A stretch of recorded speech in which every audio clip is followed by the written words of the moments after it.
Hello and welcome to CTV News Across Canada for Friday, September 19th. We've got the top local stories from coast to coast, stories that affect you and the country. Thanks for joining us. Students at CPA High School in Bedford haven't heard the national anthem to start their day, and they're not alone. There was a handful of schools that weren't playing it. But how it came to the minister's attention was hearing from students directly. It's really kind of neat to see them that engaged, that wrote some letters, and we looked into it and we just saw that there was no consistent policy. One of them was grade 12 student Casey Min, who doesn't recall hearing the anthem since his first day of high school 2 years ago. I think it's important to, be patriotic. We thank the land, we thank this country for the opportunity. For myself, I'm an immigrant here. I thank this country for all the opportunity I had. So I think it's really important to stand up for our values, patriotism for Canada. He and a couple friends penned a letter earlier this week with numerous signatures. The minister quickly issued a new policy mandating all schools play the anthem each morning. But the Halifax Regional Centre for Education has had one, first adopted over 15 years ago. So they were taken aback when they heard about CPA. I mean, certainly that was a surprise. HRCE reached out to all schools today, reminding them of their own policy and sharing the new provincial one. I just kind of thought back to when I was a child and you'd go to school and the anthem would play, and it was kind of like a peaceful moment of reflection. And so I thought, there are a lot of kids that want that. There are a lot of staff that want that. CTV couldn't speak to CPA's principal because they're on leave. I can't speak to the specifics as to why there was a change in practice at this particular school, but certainly can say that the anthem will be played tomorrow and every day going forward in adherence to the policy.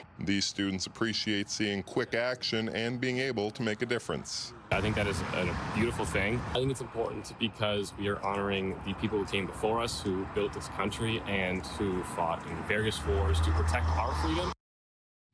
Now, it's not clear exactly how long this has been an issue or exactly how many schools, but all it took was some students speaking up and voicing their concerns. What I'm asking the Prime Minister to do is to ensure that they're working with the province and working with the municipalities to allow for us to restore order on our streets. Barrie Mayor not holding back when writing to Prime Minister Mark Carney regarding the state of emergency in Barrie. It's clearly articulated. These are the needs and the wants. Please come and see it for yourself. And we are here to help partner to find a solution to this incredibly difficult emergency that's taking place. Again, not just here in the city of Barrie, but across the country. Within the letter, there are 6 clear requests from the mayor, including bail reform, expanding federal investments in emergency shelters, assist municipalities in enforcing bylaws intended to protect public safety, improve communication between federal, provincial, and municipal governments, and work with provinces and municipalities to provide clear authority for local governments to regulate and remove unsafe encampments near parks, wellheads, waterways, and critical infrastructure. That indicates that the federal government is taking this seriously is the willingness to back municipalities up on enforcing our bylaws. If the federal government's not willing to back up municipalities on allowing for sidewalks to be used for individuals in wheelchairs or walking down the street. A controversial call for the notwithstanding clause if that's what it takes to take back the streets on public property. Not the first time he's prompted its use. Last year, asking the Premier to consider using it as several other encampments popped up around the city. We need to have the federal government, the provincial governments at the table. We need them investing in long-term solutions. We need them investing in helping people that are hurting. And the federal government needs to be at the table there. Likewise, the federal government needs to back up its municipalities who are saying we need to have control and order. The notwithstanding clause, which falls under Section 33 of the Charter of Rights and Freedoms, allows Parliament or provincial legislatures to temporarily override certain sections of the Charter. I realize the Prime Minister is going a different direction when it comes to the notwithstanding clause. But the reality is these are the issues that we're facing, and municipalities need to have the ability to maintain order. The idea that a local government, a local council, a local mayor can make up for a bail reform system that's spitting people out that shouldn't be thrown out and back into the public, or that we can make up for the lack of mental health and addiction support that's available on the ground unilaterally is just not a common sense thought. Now again, we did reach out to the Minister of Housing and the Minister of Public Safety, and we asked them if they would be taking up Nuttall's invitation to go and see the state of Barrie and how they can clean up after the state of emergency. Reporting live in Barrie, I'm Luke Samard.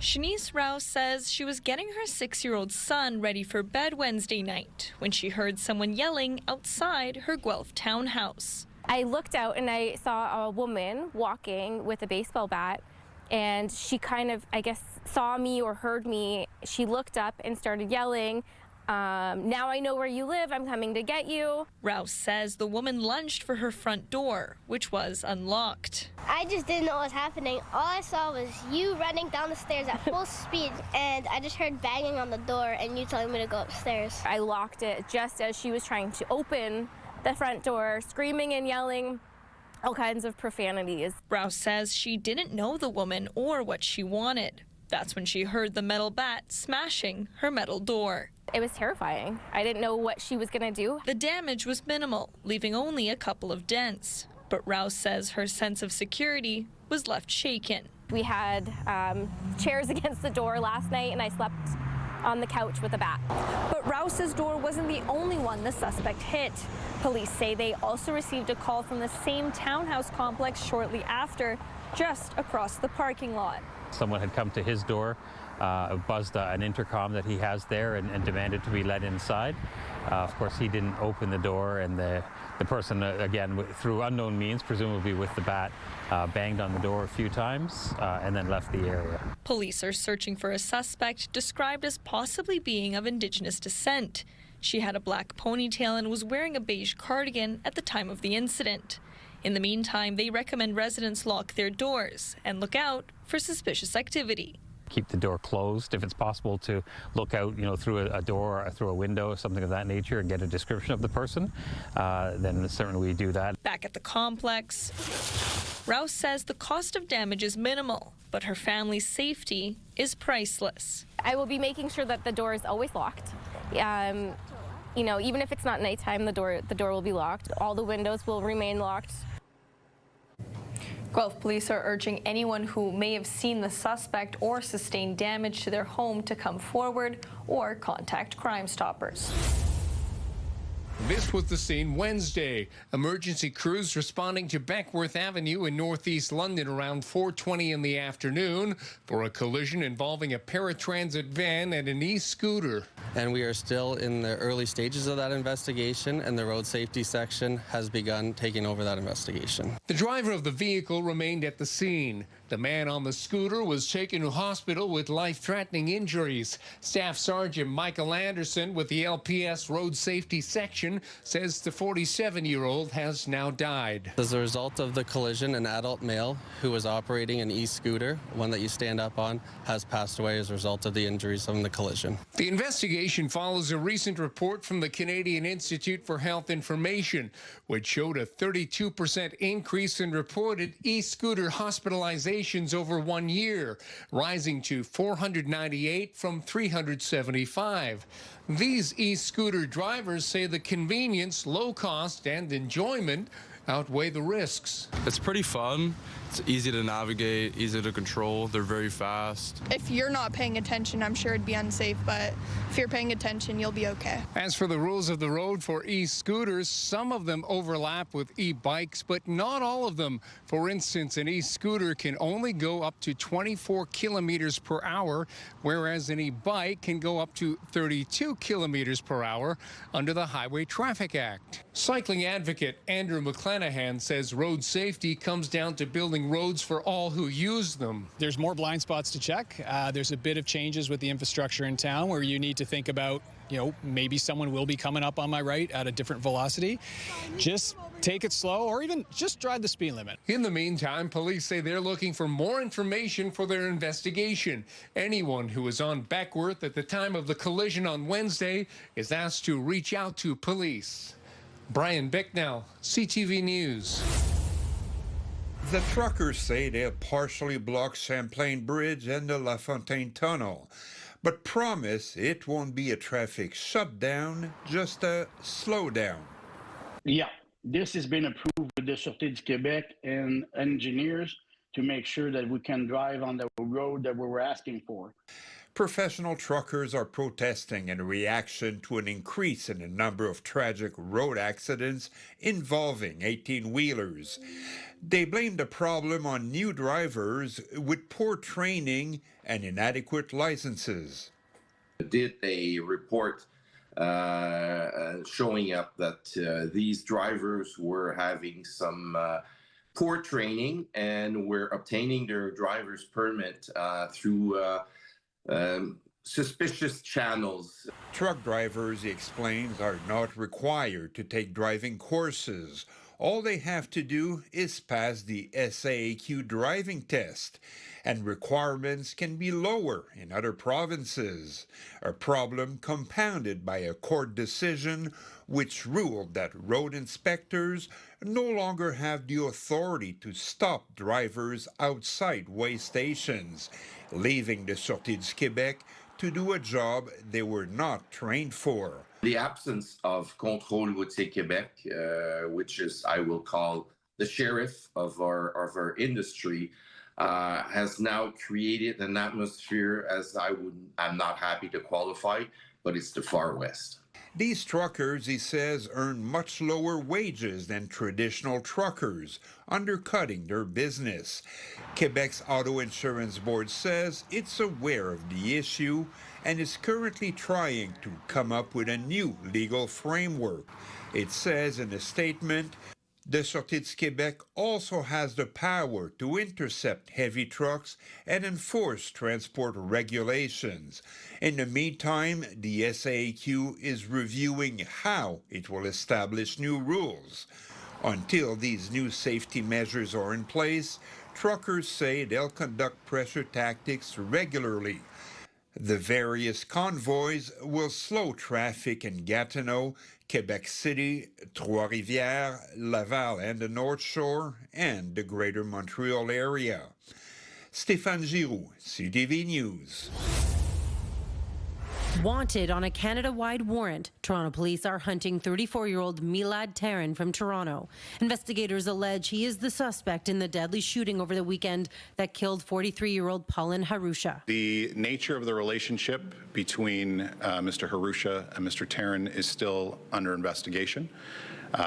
We are actively investigating what that relationship is. I can tell you that there was some familiarity between the two of them, but beyond that, I'd be speculating at this point. Harusha was shot inside his vehicle Saturday night just before midnight. 6 bullet holes could be seen to have pierced the driver's side window. Mr. Harusha has a family that is devastated. He has friends. The loss has left a hole in this family, and one of the reasons we're here today, in addition to making you aware of Mr. Taran's involvement, is to support the family and to let them know that we are here to seek justice. It happened in the area of Victoria Park Avenue and the 401, waking neighbors up to the sound of gunshots. I'm not sure about 3, 4, 5, I don't know. I don't know about it. I was sleepy. Police say a light-colored SUV was seen fleeing before officers arrived. When they got there, they attempted life-saving measures, but Harusha died. To Milad Taran, I have a message for you.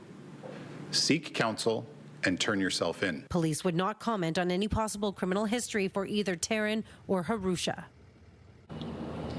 Police say they're not looking for any other suspects and that there's no evidence that Taran has left the jurisdiction. Reporting live, I'm Allison Hurst. Details are relatively thin, but the upset over another workplace death is quite the opposite. It's a thickening plea to protect workers as one fatal case plays out in an Ottawa courtroom, and a business owner was recently charged in relation to another, all separate incidents, and we don't know the exact circumstances around this one. But here's what we do know. It was around 6:30 last night when the call came in. First responders rushing to the 2400 block of Sheffield Road. We know the 911 call reported a man trapped beneath a forklift and that he was pronounced dead at the scene. The president of Ottawa's Labour Council saying we must do more to make sure that when people leave for work, that they also make it back home to loved ones. Here's an individual that didn't return home at the end of the day to see his family. Maybe had plans to spend time with the family this weekend. I won't be able to do that now as a direct result of the workplace. And like we always advocate, this was preventable. It didn't have to happen. It was needless. But again, just so sad. We've been in touch with the Ministry of Labor. A statement from them confirms they are investigating, but with the investigation ongoing, the ministry says it won't be providing any more details at this time. So how this tragedy came to be and whether anyone is at fault remains to be seen.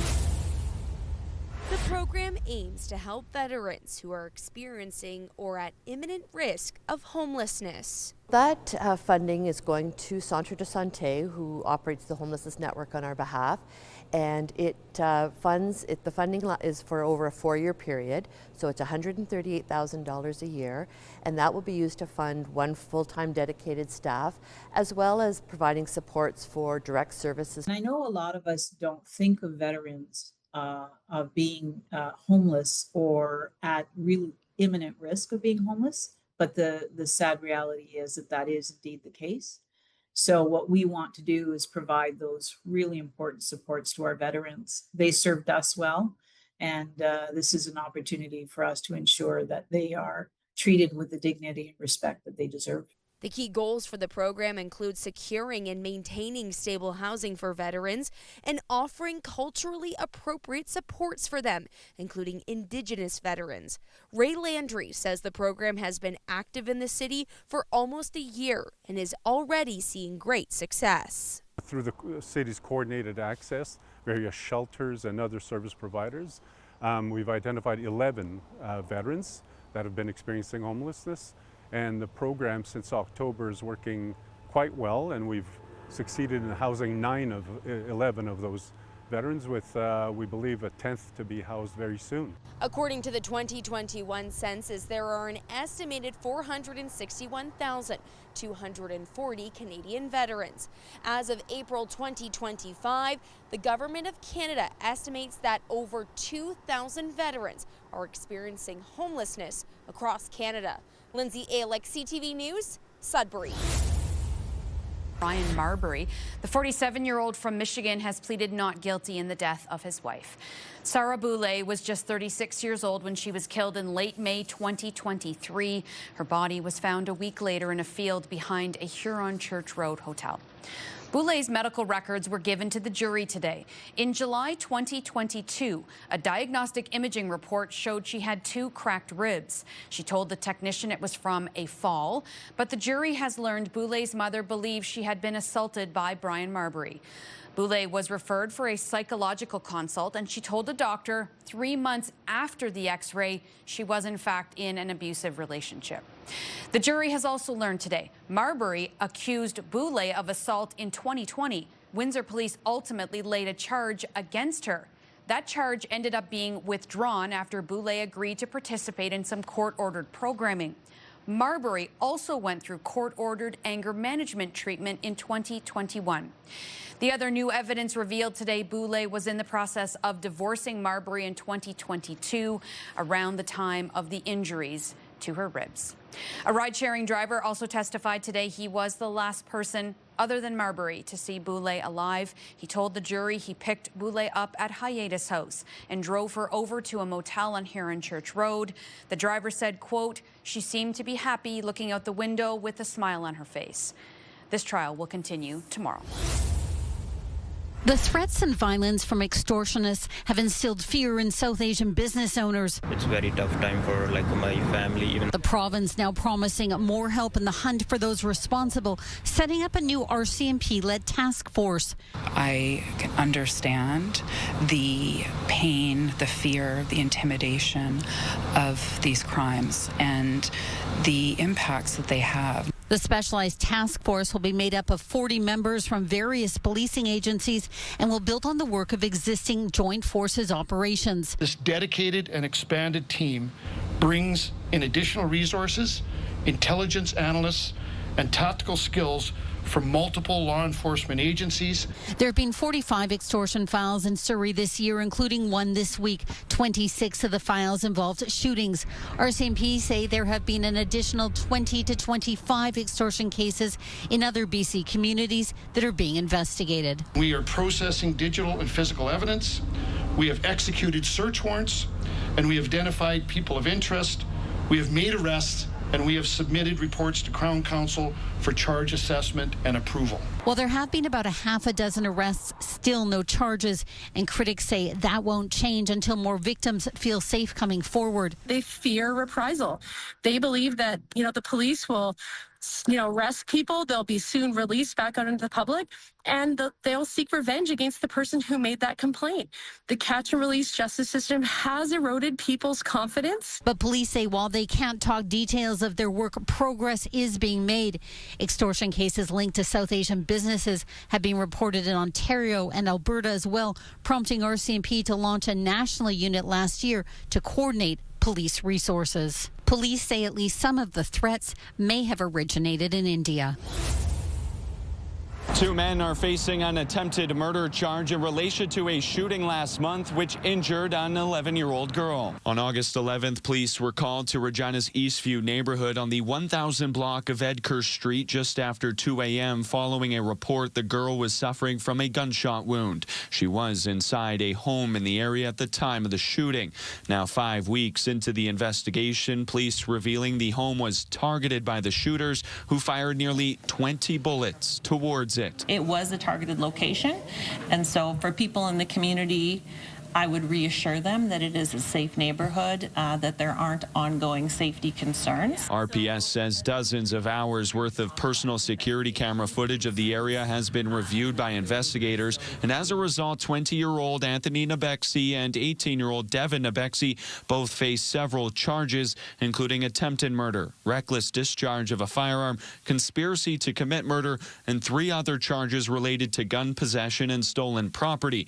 Devin is also charged with 2 counts of possessing a firearm contrary to a prohibition order, both making their first court appearance Wednesday morning. Police could not confirm if the 2 men are related nor if this targeted shooting is gang-related. We don't see these types of things happen in Regina on a daily basis, thankfully. We are not immune to gun crime, unfortunately. We are doing everything that we can to ensure that those who were responsible are held accountable. Davies says the young girl continues to recover from the injury she sustained from the shooting. Now, with this investigation ongoing, Regina police continue to ask for any doorbell or video camera footage from the area of the night of the shooting, as well as for anyone who may have information related to this incident to come forward. Donovan May, CTV News.